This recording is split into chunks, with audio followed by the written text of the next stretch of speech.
dois métodos mais comuns, baseados na volatilização, são aqueles para determinação de água e dióxido de carbono. A água é quantitativamente destilada a partir de muitos materiais por aquecimento. Tá? Então, determinação direta. O vapor da água é coletado em qualquer um dos vários sólidos dessecantes e sua massa é estipulada a partir da massa ganha pelo dessecante. Tá?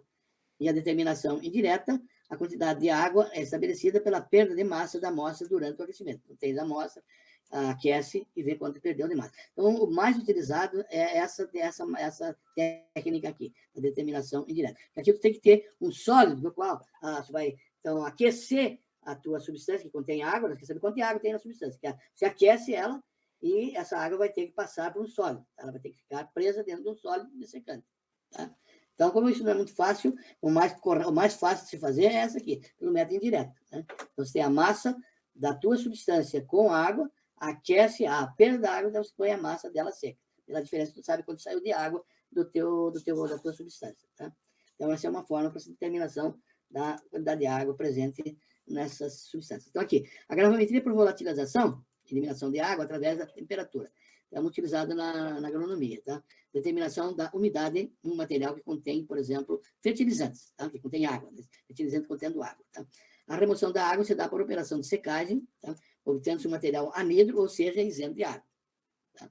Seja um fertilizante orgânico, onde a massa inicial, ou seja, é 100 gramas. Tá?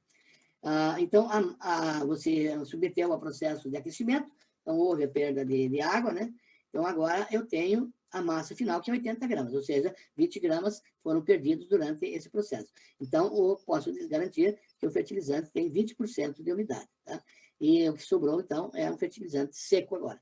Então, eu peguei 100 gramas do fertilizante, né, original, contendo água, aqueci, né, numa estufa a 60 graus, tá?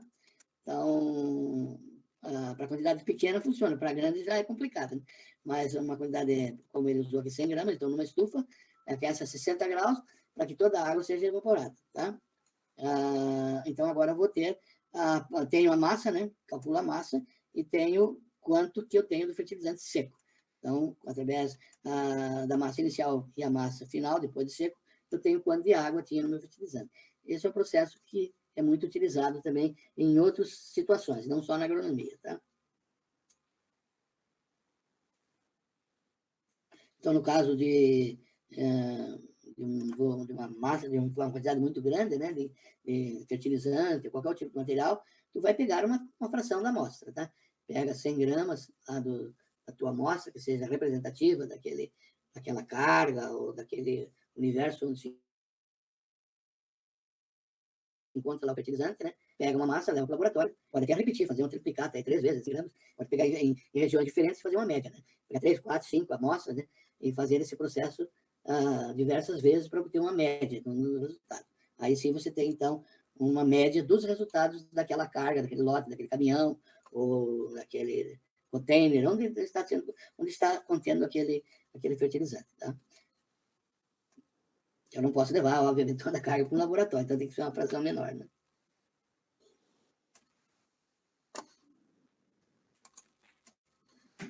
Então, determinação do nitrogênio, fósforo, potássio e fertilizante com 20% de umidade. Tá? Então, a dosagem desses nutrientes, NPK, com base na matéria seca, então. Tá? Então, fiz análise, deu 2% de nitrogênio, né? 3% de óleo de fósforo e 1,5% de potássio. Tá? Como é possível secar toneladas de fertilizantes, a determinação dos nutrientes deve ser feita na base úmida, assim, para o nitrogênio, tá? Então, o nitrogênio, 2%, né?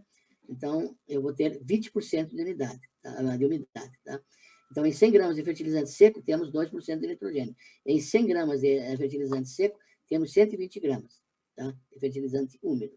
Ou seja, 120 gramas de fertilizante úmido, tá? Ou 2 gramas de nitrogênio, tá? Então, 120 corresponde a 2 e 100 a X. Então, nós vamos ter aqui 1,6% de umidade. Então, diminuiu porque houve uma diluição do processo. Tá?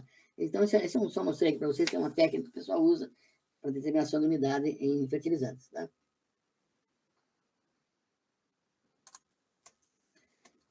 Outra fórmula também, ou outra maneira de ser determinada através de fórmulas, né? Não sei, na prática, né? O pessoal usa muito na prática, a determinação da umidade através de fórmula. Então, eu tenho a concentração úmida, é igual a concentração seca, vezes, multiplica 100 menos a umidade percentual, vezes 100, tá? Então, também usa aquela regra do nitrogênio. Então, assim, ele tem uma correção para o nitrogênio, tá? Forma de águas em sólidos, né? As partículas sólidas podem conter dois tipos de água, a essencial e não essencial. A água essencial faz parte da estrutura da molécula, ou cristalina de um dos componentes do sólido. Se encontra em quantidades estequiométricas. Se divide em dois tipos. Então, a água de constituição, tá? Que faz parte do sólido, tá? Faz parte do sal. Então, aqui a água não se apresenta na forma de água, tá? Ela está dentro do cristal. Agora, quando ela é aquecida, tá? Então, quando essa amostra é aquecida, já vejo uma temperatura bem alta, né? Não é 60 graus aqui. Ela é aquecida, então, a 300 aqui no caso desse carbonato de sódio, né? Hidrogênio carbonato de sódio, do hidróxido de cálcio e do hidróxido férrico, né? Aqui 800, aqui 1000 graus. Então, eu dessequei esse material, então eu vou ter o carbonato de cálcio anidro, o óxido de cálcio anidro e o óxido de ferro anidro, tá? Então, aqui eu tenho a massa inicial, né? E tenho a massa final. Por diferença, então, eu termino quando saiu de água, tá? E tem aquela água de cristalização, tá? Então, eu sempre falo aqui, né, no sulfato de cobre, né? Então, o sulfato de cobre, que tem essa fórmula aqui, CuSO4, 5H2O. Então, essa água aqui, ó, essa molécula, ela faz parte da molécula. Então, no momento que eu faço o cálculo, né, do sulfato de cobre, eu levo em consideração essas 5 moléculas de água, tá? Assim, o hidróxido de cálcio, assim, o sulfato de cálcio, né, de hidratado, o oxalato de cálcio, de hidratado. Então, no caso dessa água aqui, né, eu não, no momento que eu faço o cálculo da massa molar, eu não estou levando em consideração as moléculas de água. Ela já está intrínseca aqui dentro, né? Ela já está intrínseca aqui, tá? Agora, aqui não. Aqui eu levo em consideração, então, quantas moléculas de água tem em cada situação. A diferença está ali, tá? Então, formas de águas em sólidos. Água não essencial, retida no sólido através de forças meramente físicas, né? Não faz parte da estequiometria, tá? Se classifica em 3 tipos, né? Água de absorção ou higroscópica, H2O retido na superfície dos sólidos, quando esses estão presentes em ambientes úmidos, e o grau de absorção aumenta com o aumento da pressão de vapor. Então, é o caso do nosso amigo NaCl. Então, aqui a gente sabe quando vai chover, né? Pela umidade do sal, né? Se o tempo está bom, o sal está seco, ninguém reclama. Agora, quando vai dar uma chuvinha qualquer, ou quando o tempo está para mudar, né? A primeira coisa que a gente percebe é por causa do sal de cozinha, né? Ele é bastante higroscópico, então ele absorve essa umidade, né? Então, e essa umidade fica retida no cristal. Você não consegue determinar, tá? Você não consegue determinar quantitativamente, né? Quantitativamente não consegue determinar, tá?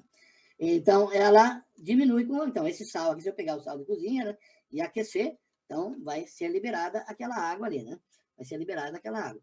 Então, também posso calcular, né? Se você a massa do sal anidro e a massa do sal úmido, né? Quanto de água tinha absorvido ali. Isso aí dá problema, por exemplo, dentro daquele aparelhozinho para salgar, né? Que ele entope todos os buraquinhos quando está muita umidade, o sal está muito úmido, então é o saleiro, né? Ele não consegue sair o sal, né? Então é um problema na cozinha também. E a água de absorção, né? Então, a água retida como uma fase condensada nos interstícios ou capilares coloidais, né? Ocorre em várias substâncias coloidais, tais como amido, né? Proteínas, o carvão ativo, a sílica gel, né? Então, dentro desses frasquinhos de medicamentos, é comum vocês encontrarem lá um saquinho, né? Contendo sílica gel, que é justamente, né? Retirar essa água. Como é que ela vai retirar? Através do processo de absorção. A água fica, então, absorvida nos capilares, né? E nos interstícios capilares da sílica gel. O carvão ativo também tem essa função, né? O amido, né? Também absorve essa água e assim por diante, tá? E a água oclusa, né? Então, a água oclusa é aquela que fica dentro do cristal. Você não consegue enxergar aquela água. Você não sabe quanto tem de água ali. Então, a água líquida aprisionada em cavidades microscópicas distribuídas irregularmente nos sólidos cristalinos. Como não está em contato com a atmosfera ambiente, não é afetada pela umidade ambiental, tá? Mas ela fica presa lá, tá? Então, a única forma de você eliminar, né, talvez seria fazer uma solubilização do sal. Solubiliza, aí essa água retida sai, e aí você tem que fazer uma precipitação, tá? Mas que não ocorra mais o processo de oclusão. Sólidos por gravimetria de volatilização, tá? Então, a determinação quantitativa da água de cristalização presente nos seguintes sites. Esse é o tipo mais comum, né, e mais interessante na química, que é a água de cristalização, tá? Então, por exemplo, eu tenho aqui sulfato de cobre, né, XH2O, o sulfato duplo de alumínio e potássio, o XH2O, o sulfato de magnésio, né, o XH2O, e o sulfato de cobre, né, novamente, apareceu 2 sulfatos de cobre aqui, né, com XH2O também. Então, o procedimento para você saber quanto de água tem nesse sal, se você não conhece, né, não sabe quanto tem, então, pesar 5 cadinhos vazios, limpos e secos, né? Então, esses cadinhos, quando a gente utiliza cadinho, tá, de porcelana, você tem que fazer um processo de calcinação do cadinho. Ou seja, tem que levar dentro do forno mufla, deixar ele lá por 30 minutos a 500 graus, para eliminação de toda a matéria orgânica, né, que eventualmente pode existir na superfície do cadinho, tá? Então, vai pesar 500 gramas, né, 0,5 gramas, desculpa, 500 miligramas dos sais hidratados, aquecer os cadinhos em forno mufla por 30 minutos a 500 graus, e após frios, pesar os cadinhos mais a amostra seca, né? E aí você vai determinar quanto de água tinha nesses cadinhos, tá? Então, aqui, a determinação de água em sólidos por gravimetria de volatilização. Então, o teor de água de cristalização no sal em gramas por quilograma. O número de mol de água de cristalização por mol do sal, tá? Então, eu tenho a massa total, vai ser a massa do cadinho, mais a massa da amostra, tá? Então, se a massa do cadinho for 10 gramas, nós pesamos ali, que nós vimos aqui, 0,5 gramas, né, que ele fala aqui, 0,5 gramas, aqui, né? Então, eu vou ter 10,5 gramas, a massa do cadinho, tá? Então, agora eu vou fazer o processo de calcinação, né? E vou obter quanto de água eu tenho, quanto de água foi evaporada. Então, agora eu vou ter uma massa de 0, descontando o cadinho, né, e tal, eu tenho uma massa de 0,3196, tá? Então, após o processo de calcinação, né? Tá? Então, já eliminei aqui a massa do cadinho, que é 10 gramas, então eu tenho 0,5 menos 0,3196, que foi a massa que resultou, seca, né? Então, eu vou ter aqui uma massa de 0,1804 gramas. Então, essa é a massa de água que estava presente, que foi evaporado nesse sal, a água de cristalização, tá? Então, eu tenho lá que o CuSO4, XH2O, né? Então, a massa que eu obtive, né, seca desse sal, foi 0,3196 gramas, tá? A massa do CuSO4X, seca, tá? Seca, aqui só o CuSO4, né? Então, a massa de água vai ficar 0,1804 gramas de água, tá? Então, em 500 gramas do sal, em 0,5 gramas ou 500 miligramas do sal, tinha 0,1804 gramas de água. Em 1.000 gramas do sal, tá? Eu vou ter XY, né, grama por quilograma. Então, eu vou ter 360,8 gramas por quilograma. Tá? Então, a primeira resposta que ele queria, gramas por quilograma. Agora, nós temos que saber o grau de hidratação dessa água. Quantas moléculas de água tem? Então, o CuSO4, né? Então, a massa molar dele é 159,61. O anidro, né? O anidro, fora as moléculas de água. Então, ele tem X moléculas de água, tá? Então, 156,61 tem Z moléculas de água. 0,3195, que é a massa do sulfato de cobre anidro que eu obtive aqui, tem 0,1804 gramas de água. Tá? Então, fazendo as contas, o meu Z dá 90,05 gramas. Tá? 90,05 dividido por 18 vai me dar um valor igual a 5. Tá? Então, eu determinei o valor de X. Então, o meu valor de X é 5. Então, o sulfato de cobre é pentahidratado.